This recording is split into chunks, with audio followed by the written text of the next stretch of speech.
Hello guys, आज हम बात करेंगे सेक्शन 2 के बारे में।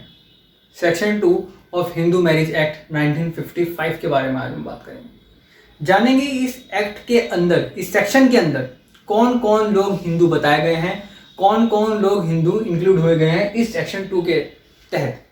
चलिए आइए जानते हैं।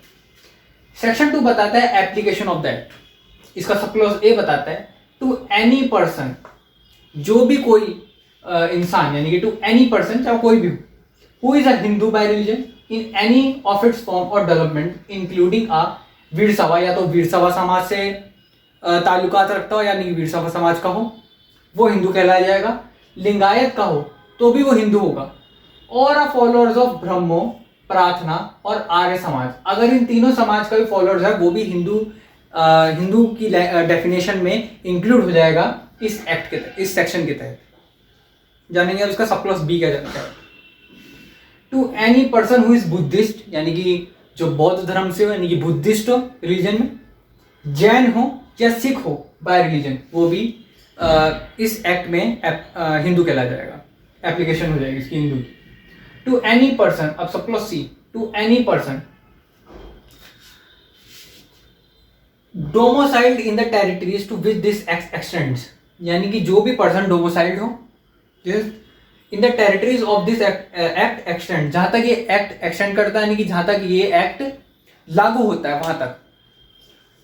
Who is not a Muslim, Christian, Parsis और ज्यू बाय रिलीजन, यानी कि मुस्लिम, क्रिश्चियन, फारसीज और ज्यू बाय रिलीजन, इन सबको छोड़ के जो लोग बसते हैं वो भी इस एक्ट के अंदर आ जाएंगे। यानी कि to any person domiciled in the territories to which this act extend who is not a Muslim, Christian, Farsi or Jew by religion, unless it is proved that any such person would not have been governed by Hindu law। यानी कि वही जैसे मैंने बताया आपको, जो भी person domiciled है in the territories of to which this act extends, यानी कि जहां तक ये एक्ट एक्सटेंड करता है, जहां तक ये एक्ट मानने में आता है, जो लोग मुस्लिम, क्रिश्चियन, फारसी और ज्यू बाय रिलीजन, इन सबको छोड़ के जितने लोग बसते हैं वो भी हिंदू में आ जाएंगे, वो भी इस सेक्शन 2 के अंदर इंक्लूड है। अब हम बात करते हैं इसकी एक्सप्लेनेशन के बारे में। The following person are Hindu, Buddhist, Jain और Sikh by religion as a case में भी। इसका मतलब यह है कि जो भी लोग हैं जो हिंदू हैं, बुद्धिस्ट हैं, जैन हैं और सिख है बाय रिलीजन, कौन कौन से केस डिफर करते हैं जो कि इस सेक्शन 2 में वो इंक्लूड हो जाएगा। तो इसके बारे में एक्सप्लेनेशन बताता है। इसका क्लॉज ये कहता है कि टू एनी चाइल्ड लेजिटिमेट और इलेजिटिमेट, जो भी बच्चा यानी कि लेजिटिमेट हो या इलेजिटिमेट हो, आर हिंदू, वो सॉरी, और legitimate, both of whose parents are Hindu, Buddhist, Jain और सिख बाय रिलीजन, यानी कि जो बच्चा या तो लेजिटिमेट हो और इलेजिटिमेट हो, और जिसके पेरेंट्स हिंदू हों, वो भी हिंदू में इंक्लूड हो जाएगा इस सेक्शन 2 के तहत।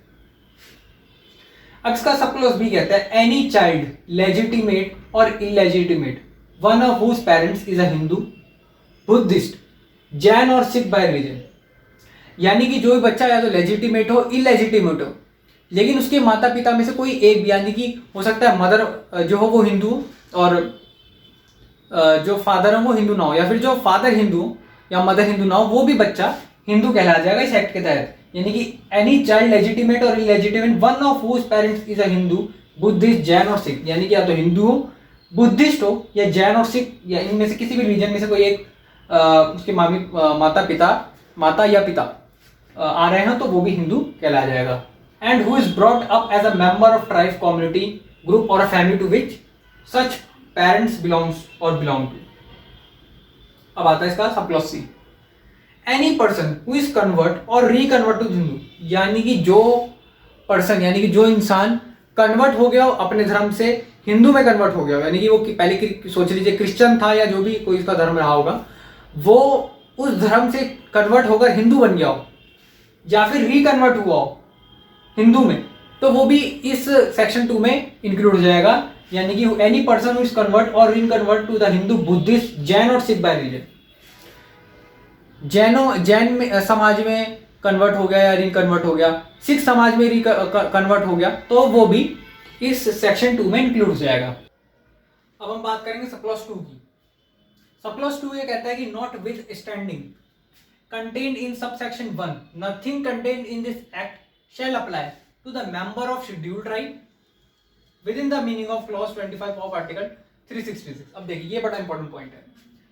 जो सेक्शन 2 के सब क्लॉज 1 में जिन लोगों को हिंदू बताया गया है, भले चाहे वो बुद्धिस्ट हो, जैन हो, सिख हो या किसी भी आर्य समाज के लोग हो, उससे कोई फर्क नहीं पड़ता। अगर वो आर्टिकल 366 सब क्लॉज 25 में जो बताया गया ना शेड्यूल्ड ट्राइब के बारे में, शेड्यूल्ड ट्राइब जो कि आर्टिकल 366 सब क्लॉज 25 में आ रहे हैं, जो आर्टिकल 366 के बारे में जिनको इंक्लूड करा गया है, वो हिंदू वो इस एक्ट में कवर्ड नहीं होंगे। Scheduled tribe as a Hindu नहीं बोला जाएगा, भले चाहे वो जैन हो, सिख हो या फिर कोई भी हिंदू समाज से रिलेटेड हो, लेकिन उनको हिंदू में इंक्लूड नहीं करा जाएगा इस सेक्शन 2 के तहत। यानी कि शेड्यूल्ड ट्राइब जो कि with in the meaning of clause 25 of the article 366 of the constitution, यानी कि जो इस आर्टिकल 366 में जो शेड्यूल्ड ट्राइब्स के बारे में बताया गया है, वो शेड्यूल्ड ट्राइब्स इस एक्ट में एज अ हिंदू कवर्ड नहीं होंगे। अब section sub clause 3, the expression Hindu in any portion of this act shall be constructed, यानी कि जो हिंदू है, जो हिंदू नाम है, वो एक एज अ कंस्ट्रक्टेड है, यानी कि एक एज अ नाम रखा गया है। भली जो बुद्धिस्ट हैं, जैन है, सिख है और आर्य समाज के लोग हैं, प्रार्थना समाज के लोग हैं, इन सबको एकजुट करने के लिए एक कम्युनिटी, एक ग्रुप बनाने के लिए उसका नाम रखा गया हिंदू। ये कोई एक अलग से कोई कम्युनिटी का नाम नहीं है, ये इस सब क्लॉज 3 में बताया गया है। Of this act shall be constructed as if it is included a person who, though not a Hindu by religion, is nevertheless a person to whom this act applies by virtue of the provision contained in this act। तो ये कहता है। मेरे channel से जुड़ी या और इस सेक्शन से जुड़ी जो भी ज़्यादा जानकारी पाने के लिए मेरे चैनल को लाइक एंड सब्सक्राइब करें और फॉलो करें मेरे इंस्टाग्राम पेज को। मेरे इंस्टाग्राम पेज का नाम है धीरज गुप्ता। Thank you.